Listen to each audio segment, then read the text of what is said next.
I'm Lindsay Meyer, the LM of Consumer Realm. Today, I'm sharing some home staging tips. It's almost summer, the high season for real estate sales. If you're preparing to list your home soon, this advice will help present your property in the best light. And if you're staying put, this advice still applies to giving your home a summer-style refresh. Before I went to business school, the company I started staged homes for sale as shoppable installations.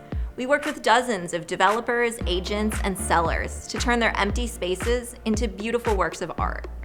From this experience, I got really good at figuring out how to hack a home. Here are 3 ideas for how to make your space look great. Number 1, go bright white. White walls help reflect light, creating a more airy and spacious quality. One of my favorite shades of white paint is Kelly Moore Swiss Coffee. Interior walls should be fairly matte, unless they are in the bathroom or kitchen. Then a more moisture-resistant sheen makes sense. Number 2, create cheap, oversized art. Fill your empty wall space by finding large canvases at thrift shops or garage sales. Give them a couple coats of paint, acrylic or even house paint is fine, and then paint shapes on top.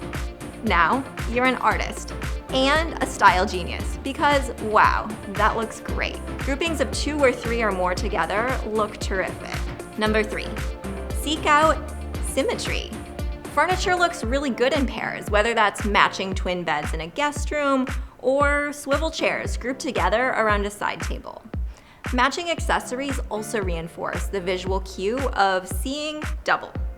Formal spaces like living and dining rooms feel especially grounded when they are symmetric.